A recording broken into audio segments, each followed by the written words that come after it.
Hello, friends, and welcome to our new channel UPSC with Shubham.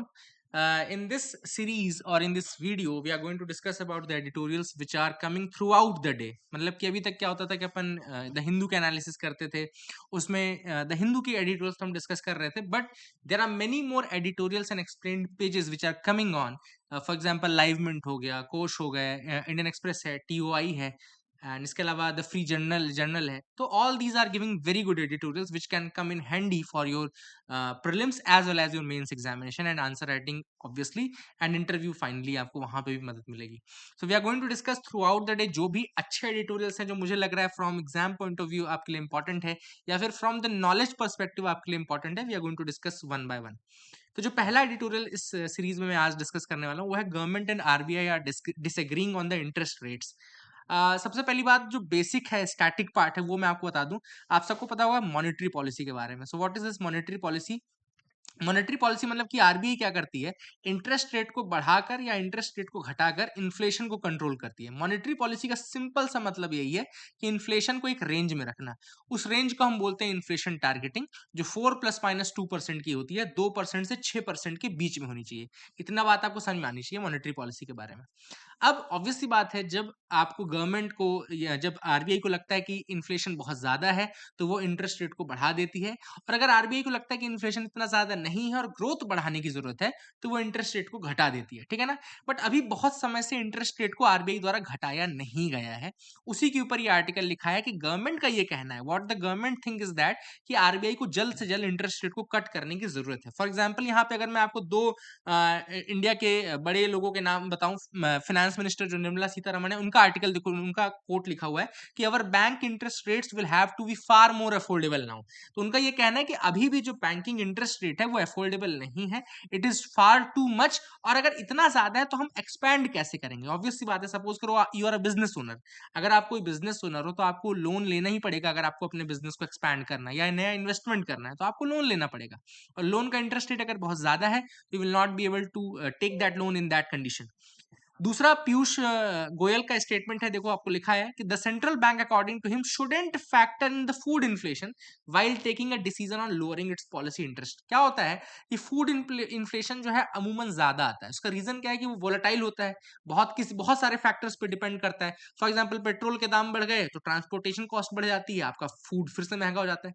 तो बहुत सारे factors पे डिपेंड करता है. इसलिए जो पीयूष गोयल जी हैं उनका ये कहना है कि आरबीआई जब इन्फ्लेशन के ऊपर डिसीजन ले तो फूड के दाम को ना देखें. ठीक है ना. लेकिन अब आरबीआई का स्टैंड सुनते हैं, आरबीआई का स्टैंड भी अपन समझ लेते हैं. आरबीआई का ये कहना है कि जो year on year consumer price index inflation है वो 6.2% के आसपास है, जो कि टॉलरेंस लिमिट 6.6% से ज्यादा है. ठीक है ना. पहली चीज तो ये, तो ऑब्वियस सी बात है उनको इन्फ्लेशन चेक करना पड़ेगा. दूसरा इनका ये कहना है, एक आरबीआई रिपोर्ट निकालता है, उस रिपोर्ट का नाम है state of the economy report. ये प्रीलिम्स पॉइंट ऑफ व्यू से आप नोट कर लीजिए, दिस इज इंपॉर्टेंट.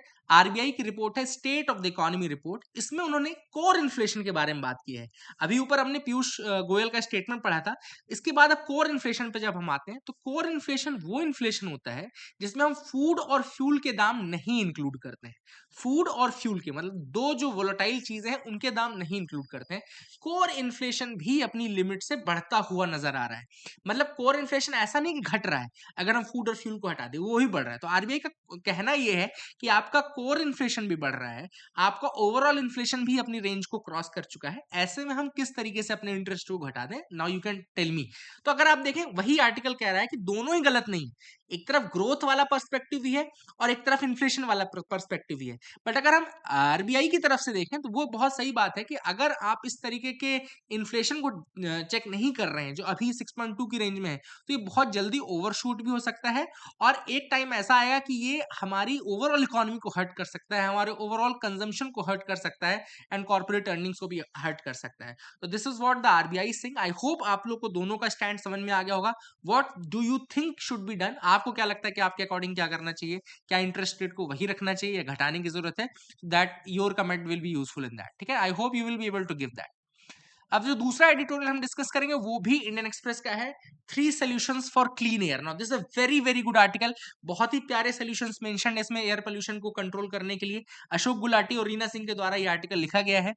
सबसे पहली बात तो एयर क्वालिटी इंडेक्स की हम बात कर लेते हैं। एयर क्वालिटी इंडेक्स आपको पता है कि मेजर किया जाता है, अलग अलग 8 उसमें पॉल्यूटेंट्स होते हैं। नेशनल एयर क्वालिटी इंडेक्स निकाला जाता है, उसमें मेनली जो आपका पर्टिकुलेट मैटर 2.5 है, पर्टिकुलेट मैटर 10 है, इसके अलावा और भी 6 अलग अलग पॉल्यूटेंट्स हैं। इसके अलावा एक national ambient air quality index होता है जिसमें 12 पॉल्यूटेंट्स इंक्लूड हो जाते हैं। तो अगर आप देखो ये सारे पॉल्यूशन के इंडेक्स अगर आप देखो, अभी रिसेंटली दिल्ली तो एक तरीके से गैस चैम्बर बन चुका है।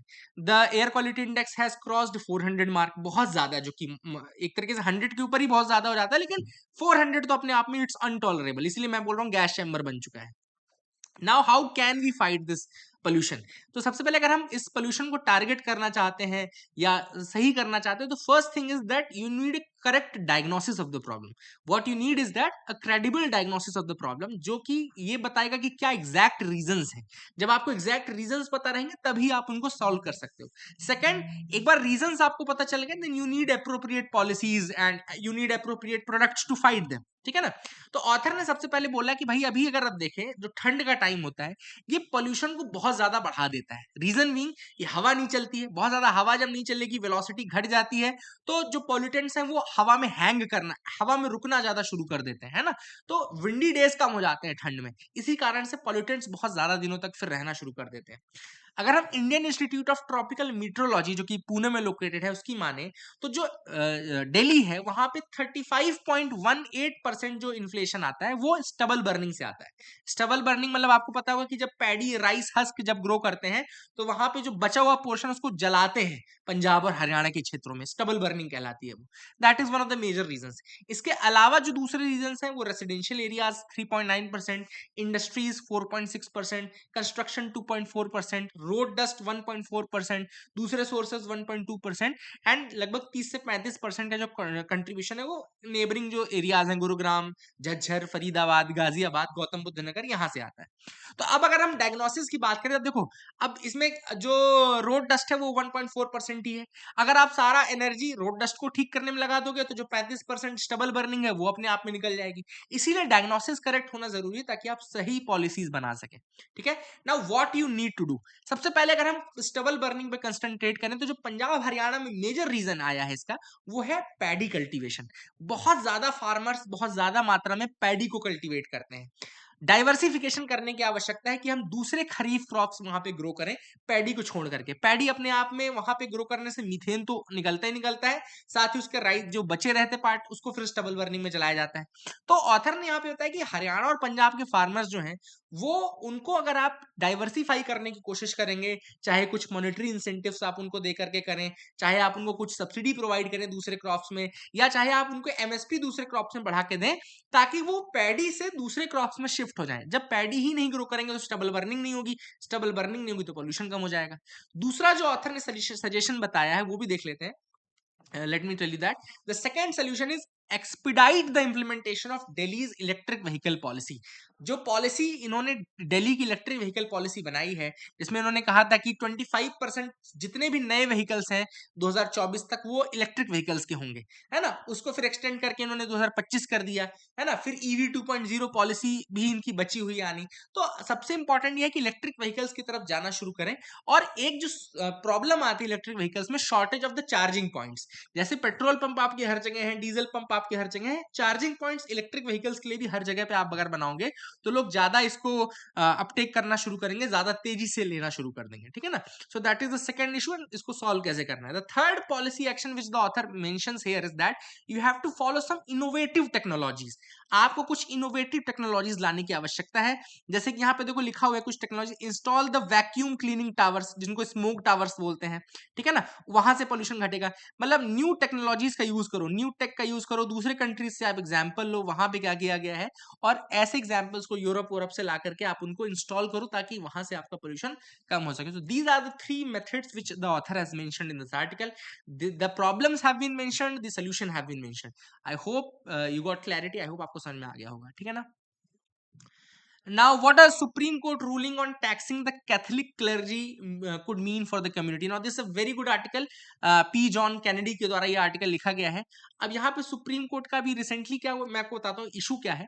बहुत पहले से, मतलब 10, 20, 30, 40 सालों से कैथलिक प्रीस्ट जो नन्स काम करते हैं इंडिया में, उनको एक टैक्स एग्जेम्पशन दिया जाता था. याद रखिएगा, कैथलिक प्रीस्ट और जो नन्स काम करती हैं उनको एक टैक्स एग्जेम्पशन दिया जाता है.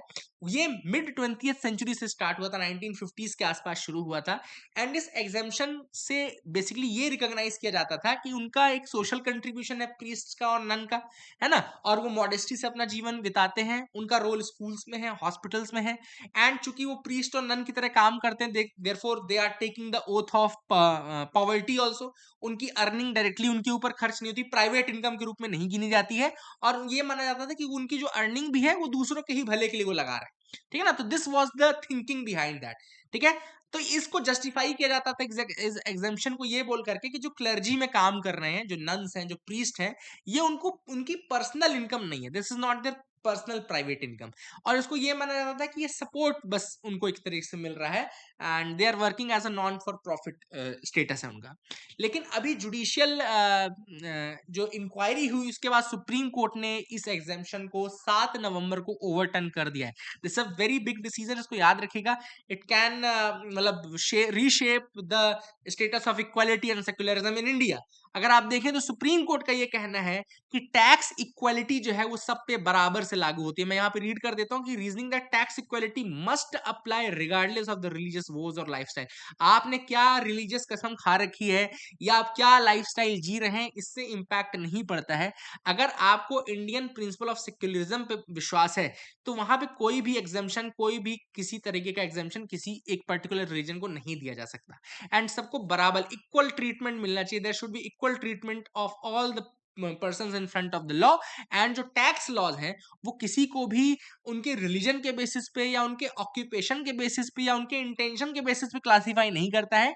हालांकि यहाँ मतलब इंडियन टैक्स लॉज जो है वो इनकम के बेसिस पे या क्लासीफाई करता है सोर्स ऑफ इनकम, या क्लासीफाई करता है उसको इनकम की क्वांटिटी कितनी है उसके बेसिस पे, रादर देन ऑक्यूपेशन और इंटेंशन की, क्या आपके इंटेंशंस क्या है, इसके बेसिस पे नहीं. तो यही कोर्ट ने कहा कि यूनिफॉर्मिटी ऑफ टैक्स जो है वो बहुत ज्यादा जरूरी है.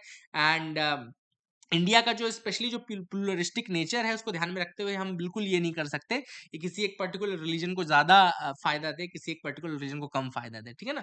सो these were the 3 articles as of now. चौथा आर्टिकल जो है बहुत छोटा आर्टिकल, हालांकि Manipur is still burning and mainland India. थोड़ा सा मैं इसमें आपको इशू बता दूं, मणिपुर का इशू क्या चल रहा है. मणिपुर में 2 कम्युनिटीज के बीच में इशू चल रहा है. एक है आपकी मीटी कम्युनिटी जो वहां पे मेन कम्युनिटी है, या देखिएगा मतलब मेजोरिटी में है, और दूसरी जो वहां पे कुकी कम्युनिटी है, there is a Kuki community. ठीक है ना. अब मीटीज कम्युनिटी को एसटी स्टेटस दिया जाने वाला था.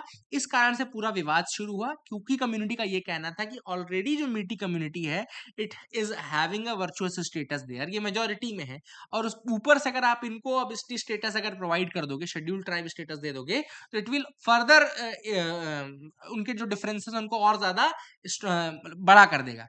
दिक्कत की बात यह है कि दिक्कत यहाँ पे एक सिविल वॉर जैसी सिचुएशन बन चुकी है. यहाँ पे मणिपुर में सिविल वॉर की सिचुएशन बनी, but still the government is not taking full steps in order to control this. And इसको एक बड़े उसमें कन्वर्ट ना हो, इसके लिए ऑब्वियस सी बात है द थिंकिंग इज दैट कि गवर्नमेंट को जल्दी इसमें स्टेप इन करना चाहिए और कुछ सोल्यूशन निकालना चाहिए, कुछ कॉम्प्रोमाइज है, कुछ अकॉर्ड, कुछ डील करनी चाहिए, पीस डील टाइप की, ताकि ये कंडीशन बहुत ज्यादा वर्सन ना हो. एंड जल्दी से जल्दी अगर गवर्नमेंट ने नहीं किया तो the condition might get violent as well. तो वो चीज नहीं होनी चाहिए, that should not become. And एक और चीज ऑथर ने कहा कि ये किसी भी तरीके का रिलीजियस कॉन्फ्लिक्ट नहीं है, this is a ethnic conflict. याद रखिएगा, this is not a religious conflict, it's a ethnic conflict which needs to be sorted out as soon as possible. So that is it for this video. I hope you got clarity. I hope you got clarity regarding that editorials and all. आपको अच्छा लगा होगा, सीखने में मजा आया होगा. Keep liking, keep sharing. Thank you and have a nice day.